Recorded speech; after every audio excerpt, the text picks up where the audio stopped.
Klepet ob kavi omogoča ogled brezplačnih izobraževalnih vsebin.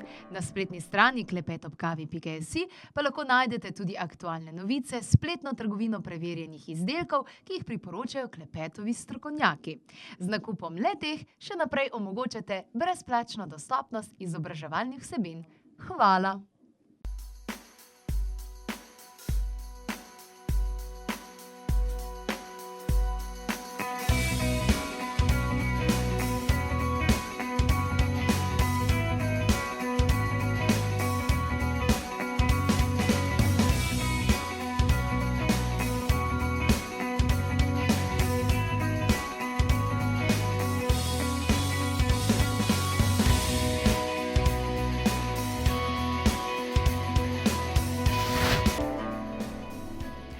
Duševno zdravje Slovencev je na psu.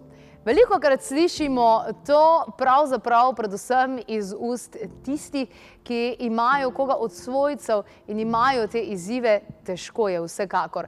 Tega se zavedate tudi moji današnji gosti in moram reči, da se nam obeta zanimiv pogovor pravzaprav o eni posebni motnji osebnosti, za katero pravzaprav ni veliko informacij, kar se tiče tega, kako se lahko obnašajo svojci, pa se pripravlja v Sloveniji tudi krasen priročnik, ki bo do konca tega leta. V svoji družbi torej pozdravljam Julijo Opeka, magistro psihologije, in pa Amino Nur, evropsi iz klinične psihologije, psihoterapeuta in tudi zelo delujoča, aktivna v raziskovalnem inštitutu Cognis, kaj ne da? Ja, dober. Ukvarjate se s pacienti, ki imajo različne duševne motnje, take tudi težke patologije. Danes bomo pa govorili o eni posebni motnji pravzaprav, ki je vredno, da spregovorimo o tem, kaj ne da? Zakaj pravzaprav gre? Ja, ko sem dobila povabilo za klepet v tej oddaji, sem razmišljala, kaj lahko novega doprinesem vsem informacijam, ki krožijo po spletu o narcisistični osebnostni strukturi. In ob razmišljanju ob tem sem ugotovila, da je izjemno malo informacij namenjeno svojcem oziroma tistim, ki sobivajo v takem odnosu. To opažam tudi pri svojem kliničnem delu, zato smo se tudi odločili v inštitutu Cognis, da izdamo en priročnik s konkretnimi napotki za vse svojce prizadete, ki so se znašli, bom rekla, v tem vrtiljaku. Gospa Opeka, kako prepoznamo človeka, ki ima to motnjo? Kako lahko vemo? Ker zelo malo ljudi se mi zdi, da je diagnosticiranih v Sloveniji. So tudi kakšni taki, ki še niso čisto najdeli, ampak mogoče vejo oni in njihovi svojci, da nekaj ni čisto v redu. Zdaj, oni sami to zelo redko vedo, ker imajo tak občutek, da so superiorni, gradioznosti. Zdaj, svojci ob tem pa zelo trpijo. To je kot nek balon, ki ga napihujejo in se mora vse vrteti okoli njih. Zato recimo svojci izgubljajo stik samim sabo in seveda zdravo partnerstvo tukaj zelo trpi. Na svojcih se to ponavadi kaže tako, da prihaja do čedalje bolj izraženih depresivnih motenj, nekako izguba samega sebe, počutijo se v zelo veliki stiski. In to je nekako prvi alarm, da se pozanimamo oziroma poiščemo pomoč, ali gre morda tukaj tudi za narcisizem, ali pa pač je nekaj drugega tudi možno. Kako se ta oseba s to motnjo v bistvu obnaša? Čisto na kratko. Čisto na kratko se bom jaz usmerila kar v odnos, ko raziskujemo pač tiste, ki so s to osebo, s to osebnostno strukturo v odnosu. Najprej odnos čudovit. Ker največkrat so to ljudje, ki so izjemno šarmantni, očarljivi in človek, ko spozna tako osebo, je zelo vesel, da je našel pač tazga partnerja, tako ljubezen. Počasi se pa potem kaže tista prava plat te osebnosti skozi leta, skozi čas. In takrat seveda mislim, da je čas, ko je treba poiskati pomoč. Kateri so tisti znaki, ki vidimo, aha, tole pa ne bo šlo, potrebuje se dejansko pomoč? Veste, meni po pomoč ne prihajajo ljudje s tem, da rečejo, jaz imam pa partnerja, ki ima to motnjo. Pridejo zaradi lastne stiske, zaradi izgube volje do življenja, zaradi depresivnega razpoloženja, včasih tudi so napoteni tudi od lečečih psihiatrov zaradi različnih diagnoz. Tako da, ja, no.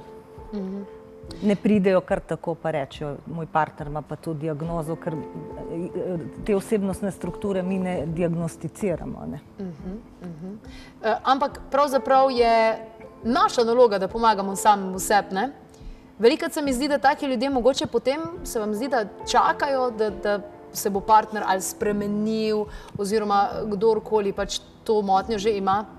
Največkrat je tako, da nekako išče vzroke v sebi, da so oni za to krivi in enostavno se ne znajo spopasti s to situacijo, ker ponavadi niso niti ozaveščeni o tem, da pa partner kaže znake, recimo narcisizma. Kako se pravzaprav začne ta pot? Ker nekateri zberejo pogum pa zapustijo to osebo, medtem ko nekateri zgolj začnejo z razmišljanjem le tega in se vendarle odločni, da bodo vztrajali v odnosu, samo da pač v vašem inštitutu dobijo neka orodja, kako to shendlati, po domač povedan. Tako je, ja. Tako. Zdaj treba je pogledati tudi, kdo so partnerji oseb z narcisistično osebnostno strukturo. Aha, se pravi, tudi oni imajo nek vzorec. Tako je. Aha. No, zato sem se jaz tudi odločila, oziroma smo se odločili v inštitutu, da izdamo en tak priročnik, kjer bodo zainteresirani dobili vpogled tudi vase.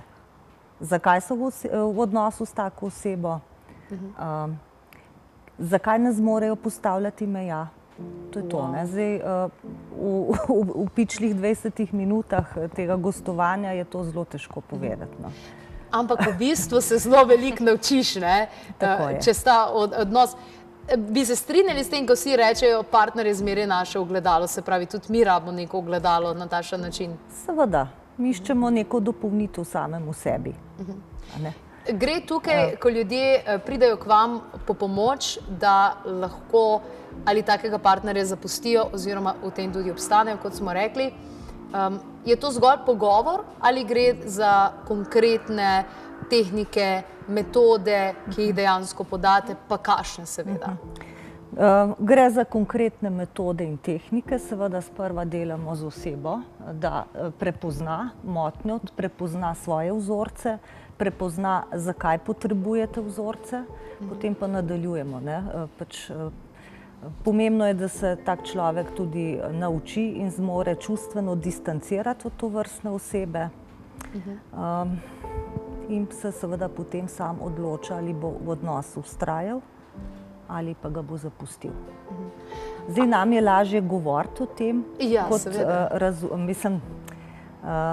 razumeti tistega, ki se nahaja v tem odnosu, je zelo težko. Največkrat se pojavi vprašanje, zakaj pa kar ne odideš. Ni tako enostavno.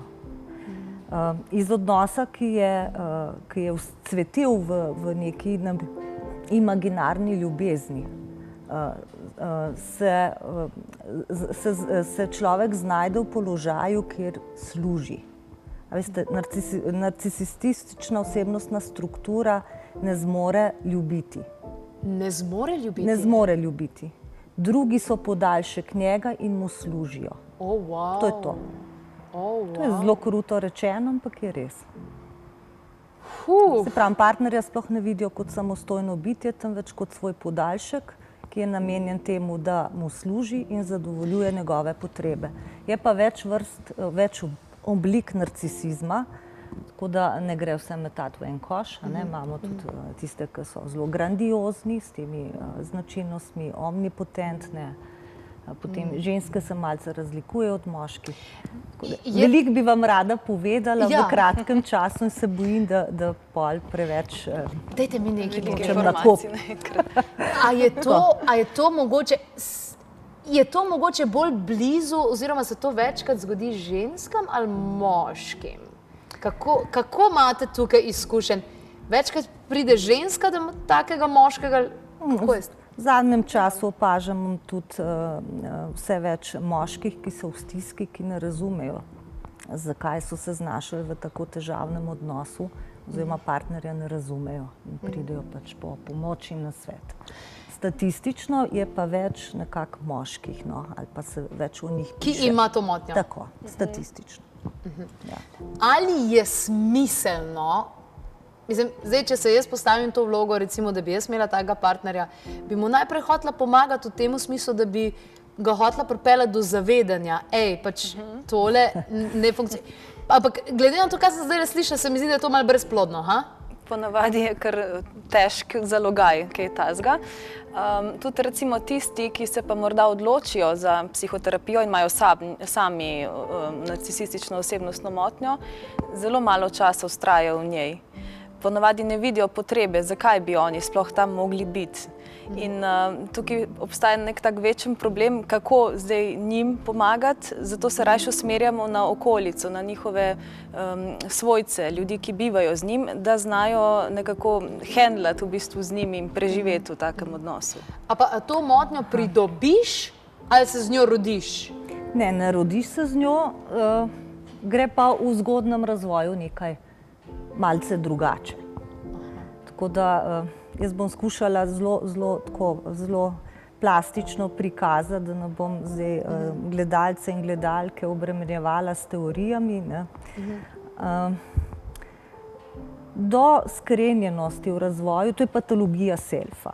Skratka, imamo ego pa self, tako da pride do poškodb ali skrenjenosti na področju razvoja selfa. Self pomeni, self je to, kakor se sami dojemamo, kako čutimo lastno vrednost, kdo sploh smo. Pride pa do te skrenjenosti v zgodnjem razvoju, oziroma v fazi prakticiranja, to je v času od 10. do 16. meseca otrokove starosti, pa potem v fazi približevanja. Ampak o tem bi pa kdaj več povedala, ko bo šel priročnik. Do konca tega leta ga vsekakor lahko pričakujemo in tole pa ni odveč, da smo seznanjeni pravzaprav s tem, ker se mi zdi, da zadnje čase veliko se govori pa o nekih čustvenih vampirjih, pa ne vem kaj še vse. Tukaj pa je praktična zadeva med 4 stenami, se dogaja tudi v Sloveniji verjetno kar precej, bolj kot se zavedamo, in pa se sprašujemo, neka oseba pade v depresijo, zakaj se je pa zdaj to zgodilo, se pravi lahko, da je razlog nekje drugje, kot si mi mislimo. Tako je. In o tem se veliko ne piše. Tako, kot sem že prej omenila, literature, informacij o narcisizmu je ogromno, ni pa konkretnih napotkov in kako preživeti in sprejeti to motnjo. Zdaj, velikokrat slišimo tudi izraz zdrav narcisizem. Ali je to nekaj, kar obstaja?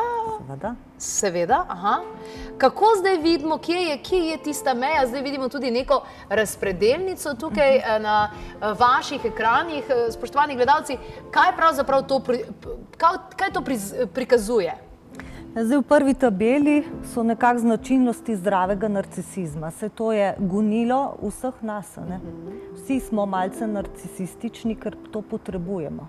To je motivacija, da dosegamo cilje, da imamo želje in tako naprej. Potem na naslednji tabeli, čeprav vidim, so že znaki mejne osebnostne strukture, narcisistične osebnostne strukture. V naslednji so nekatere značilnosti narcisizma pri ženskah, ki se rahlo razlikuje od nekaterih značilnosti pri moškem. Na koncu pa je pa opisan v bistvu maligni oziroma patološki narcisizem, ki je pa tudi že nevaren. Zdaj, prej ste omenila nekaj, kar je pravzaprav meni porodilo vprašanje, da ta oseba s to motnjo, da ni sposobna ljubiti. Tako je. Zakaj bi torej sploh kdorkoli hotel biti s tako osebo? Ja, te osebe pač ne premorejo pristne empatije, so pa zelo učljivi in znajo to tudi pokazati. Zelo šarmantni, tako očarljivi. Skratka, vedenje je naučeno. Vedenje je naučeno. Tudi nimajo sočutja In pri njih sploh ne pride do razvoja krivde, občutka krivde, temveč samo do sramu. Ker krivda je že višja inštanca. To je v bistvu že proces rasti naprej na področju čustev. Vi dve se ukvarjate s svojci, ukvarjate se s takimi ljudmi. Bolj kot kakšni statistiki bi za tole vprašanje pravzaprav zaupala vama, po vajinih ocenah, koliko ljudi ima težavo s tem, se ukvarja pravzaprav s tem v slovenskih domovih? V slovenskih domovih nekje sem zasledila en podatek, sicer na internetu, da vsak 10. Tako da tega je precej. Vsak 10. Ja, tako. In vsakega tega 10. je pravzaprav en kup ljudi, ki trpi zaradi tega 10. Ponavadi. Ponavadi je temu tako, ker enostavno ni neke mreže pomoči in zadeva ni prepoznavna med ljudmi in se dostikrat ne ve, zakaj se točno, kaj se dogaja. Včasih tudi strokovnjaki ne prepoznajo tega. Predpostavljam, da se k vam ljudje obrnejo takrat, ko je že fejst hudo. Ja. Pa bi se lahko prej, verjetno. Se pravi, tako kot sem prej povedala, nihče ne pride pa reče, jaz sem pa v odnosu z osebo, ki ima narcisistično strukturo. Se pravi, to se kasneje ugotovi. Tako je. Pač tekom terapevtskega procesa s osebo, ki poišče pomoč, tudi lahko ugotovimo. Mislim, pridemo do ugotovitve, da je v nezdravem odnosu in potem dalje delamo s to osebo. Seveda je vedno povabljena tudi narcisistična osebnost, ampak največkrat ne sodeluje.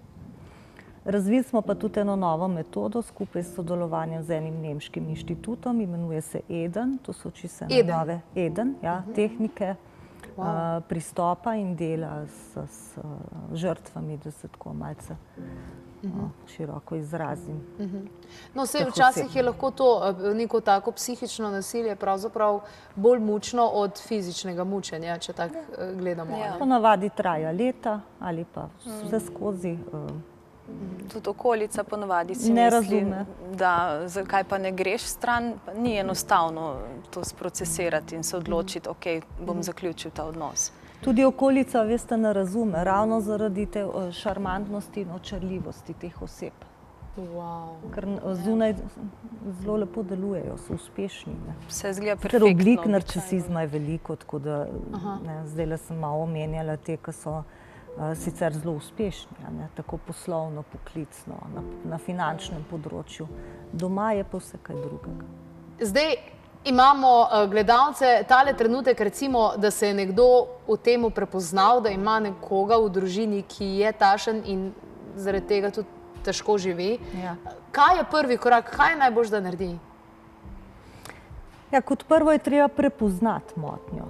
Potem prepoznati, zakaj si v takem odnosu. Zdaj, a to lahko sam storiš ali pa s pomočjo strokovnjaka gre hitreje.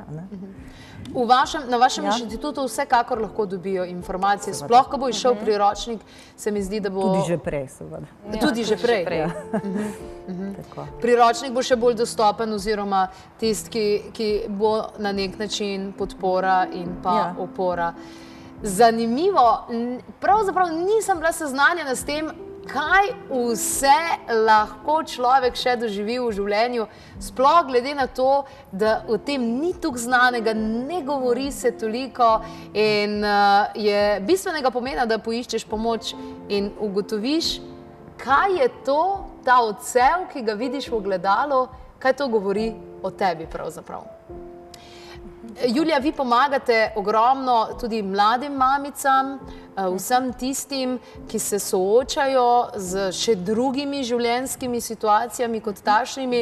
Če zdaj povzameva oziroma združiva to vse skupaj, da je nekdo, ki je blizu, da ima tako motnjo, pa potem se še druge stvari dogajajo, kot mogoče rojstvo otroka oziroma otrok zraven nasploh, to nastane ena mineštra, ne? Velika zmeda, dostikrat.